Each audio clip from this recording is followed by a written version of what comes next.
নমস্কাৰ ওয়েলেছ অসম ইউটিউব চেনেলত আপোনালোকক আন্তৰিক শুভেচ্ছা জ্ঞাপন কৰিছোঁ মৰমৰ প্ৰিয় ভিউৱাৰ্ছসকল।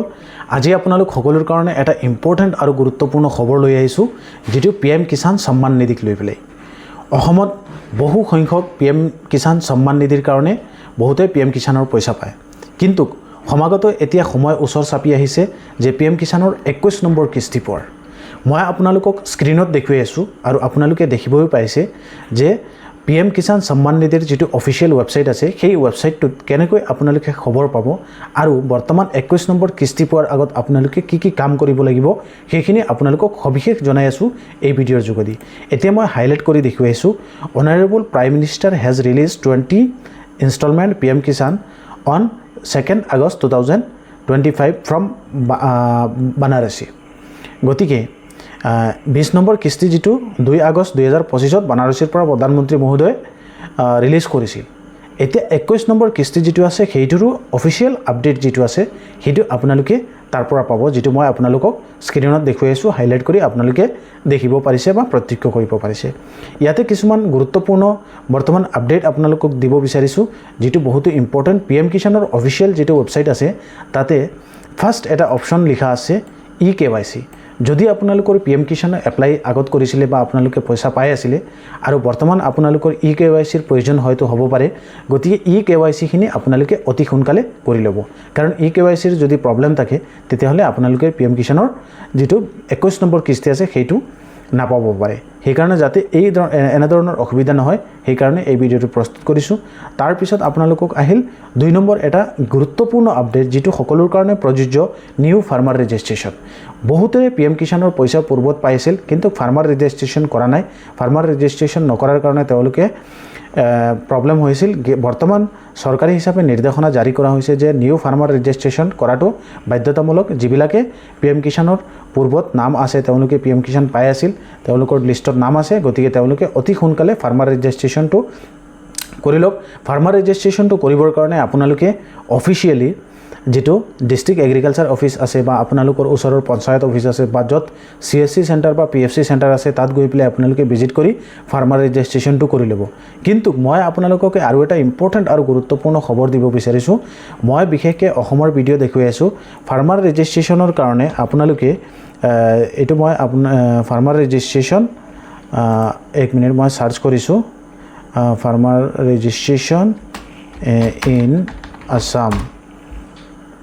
এইটো চাওক, ফাৰ্মাৰ ৰেজিষ্ট্ৰেশ্যন মই তাতে চাৰ্চ কৰাৰ লগে লগে লগ ইন উইথ CSC, ধৰি লওক লগ ইন উইথ CSC বা আপোনালোকৰ যদি সেল্ফ থাকে তেনে ক্ষেত্ৰত আপোনালোকে যিটো অপশ্যন আছে তাতে এনেধৰণৰ লগ ইন কৰিব। লগ ইন কৰি পেলাই আপোনালোকে কি কৰিব লাগিব, নিজৰ ফাৰ্মাৰ ৰেজিষ্ট্ৰেশ্যনটো যদি কৰিছে পূৰ্বতে সেইটো কৰা হৈছেনে নাই সেইটো আপোনালোকে অট'মেটিকলি তাতে ফাৰ্মাৰ আইডিটো শ্ব' কৰে। গতিকে সেইখিনিও আপোনালোকে চেক কৰি ল'ব বা কম্পিউটাৰ দোকানত গৈ পেলাই চেক কৰি ল'ব যে আপোনাৰ ফাৰ্মাৰ ৰেজিষ্ট্ৰেশ্যনটো হৈছে নে হোৱা নাই।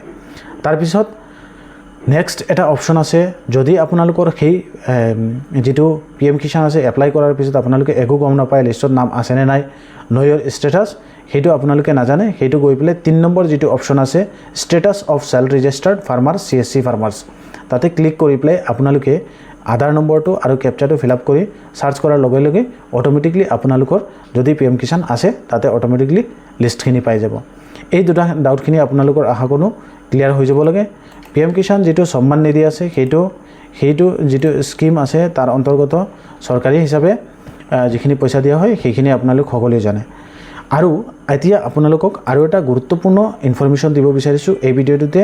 আপোনালোকে ডিষ্ট্ৰিক্ট ৱাইজ PM কিষাণৰ যিবিলাক লিষ্ট আছে সেই লিষ্টবিলাকত আপোনালোকৰ নাম আছেনে নাই সেইখিনি আপোনালোকে গৈ পেলাই আপোনালোকৰ ভিলেজৰ নামটো চাৰ্চ কৰি পেলাই গেট ৰিপৰ্টত ক্লিক কৰি এনেধৰণৰ আপোনালোকৰ লিষ্টবিলাকৰ নামবিলাক আপোনালোকে চাব পাৰিব। যদি তাতে লিষ্টত নাম আছে আপোনালোকে পূৰ্বৰ পৰা পইচা পোৱা নাই তেনেতে আপোনালোকে এই পেজ যিটো আছে এতিয়া মই খুলিছোঁ সেই পেজটোত গৈ পেলাই আপোনালোকে এটা বস্তু চাব লাগিব, bank seeding status. Bank seeding ষ্টেটাছত ক্লিক কৰি আপোনালোকে নিজেই জানিব পাৰিব যে যদি আপোনালোকৰ আধাৰ কাৰ্ডৰ লগত বেংক একাউণ্ট লিংক হৈ আছে তেতিয়াহ'লে বেংক সিডিঙত ক্লিক কৰি পেলাই আপোনালোকে নিজৰ মোবাইল নম্বৰ যিটো আছে সেইটোত এটা OTP যাব, আধাৰ কাৰ্ড এণ্টাৰ কৰি পেলাই তাত বেংক সিডিং যিটো বেংক একাউণ্ট লিংক হৈ আছে অট'মেটিক দেখুৱাব। যদি তাত লিংক নাই তেতিয়াহ'লে লিংক কৰিব লাগিব আপোনালোকে DBD লিংক। সেইটো লিংক কৰাৰ পিছত অট'মেটিকলি আপোনালোকৰ PM কিষাণৰ পইচাখিনি সেই একাউণ্টতে সোমাব। গতিকে এই কামখিনি এতিয়া 21 নম্বৰ কিস্তি পোৱাৰ আগত যদি আপোনালোকে সম্পূৰ্ণ কৰি ৰাখে তেতিয়াহ'লে PM কিষাণৰ 21 নম্বৰ কিস্তি পোৱাত কোনো ধৰণৰ অসুবিধা নহ'ব পাৰে। কিন্তু মই আৰু এটা গুৰুত্বপূৰ্ণ আপডেট আৰু খবৰ দিব বিচাৰিছোঁ আপোনালোক সকলোকে। আশা কৰোঁ আপোনালোক সকলোৱে বুজি পাব। PM কিষাণৰ যিটো অফিচিয়েল ছাইট মই আপোনালোকক অপেন কৰিছোঁ আৰু সেইটো আপোনালোকক PM কিষাণ সন্মান নিধিৰ পৰ্টেলটোতে দেখুৱাই আছোঁ যে যিবিলাক মানুহে পূৰ্বৰ PM কিষাণৰ ধৰি লওক 3টা 4টা কিস্তিৰ আগত তেওঁলোকে এপ্লাই কৰিছিল, কিন্তু তেওঁলোকৰ KYCৰ কাৰণে বা আধাৰ কাৰ্ডৰ কিবা এটা প্ৰব্লেমৰ কাৰণে সেইখিনি তেওঁলোকে PM কিষাণৰ টকা যিখিনি আছে সেইখিনি পোৱা নাই। এতিয়া যদি বৰ্তমান 21 নম্বৰ কিস্তিৰ আগত সেই কামখিনি কৰি ৰাখি দিয়ে তেতিয়া হয়তো একেলগে তেওঁলোকৰ PM কিষাণৰ 21 নম্বৰ কিস্তিত ধৰি লওক 2000কে যদি 5 মাহৰ পইচা নাপায় তেনেতে 5 মাহৰ 2000 টকাকে কিমান টকা হয় আপোনালোকে হিচাপ কৰক।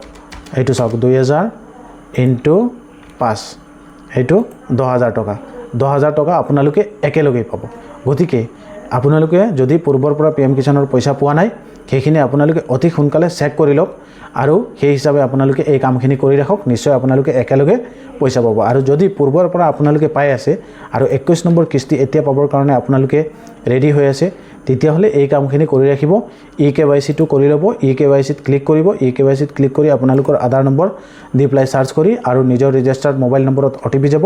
OTP ছাবমিট কৰি পেলাই আপোনালোকে PM কিষাণৰ 21 নম্বৰ কিস্তি পোৱাত কোনো ধৰণৰ অসুবিধা নহ'ব। আশা কৰোঁ আজিৰ এই ভিডিঅ'টোত আপোনালোক সকলোৱে PM কিষাণৰ 21 নম্বৰ কিস্তি পোৱাত 2025ত 21 নম্বৰ কিস্তি যদি চৰকাৰী হিচাপে ঘোষণা কৰি দিয়া হয় তেতিয়াহ'লে পাবৰ কাৰণে আপোনালোকৰ কোনো অসুবিধা নহ'ব। কাৰণ মই এই ভিডিঅ'টোত সম্পূৰ্ণ আপোনালোকক কভাৰ কৰিছোঁ সবিশেষ জনাবলৈ, যাতে PM কিষাণৰ 21 নম্বৰ কিস্তি পাওঁতে কোনো ধৰণৰ অসুবিধা নহয়। আপোনালোকৰ ইয়াৰ ওপৰঞ্চি কিবা যদি জানিবলগীয়া থাকে আমাৰ ভিডিঅ'ৰ তলত কমেণ্ট কৰিব, বা আপোনালোকে কেইটা কিস্তি পাইছে বা কিস্তি কেইটা পোৱা নাই বা কেতিয়া আপোনালোকৰ এপ্ৰুভ হৈছিল সেইখিনি সবিশেষ আমাক জনাব। যদি আপোনালোকে বুজি নাপায় নিশ্চয় আপোনালোকক এই সম্পৰ্কে যিমান পাৰোঁ ভিডিঅ'ৰ যোগেদি জনাবলৈ চেষ্টা কৰিম, আপোনালোকক হেল্প কৰিবলৈ চেষ্টা কৰিম। ধন্যবাদ। নতুন এটা ভিডিঅ'ত লগ পাম। Thank U.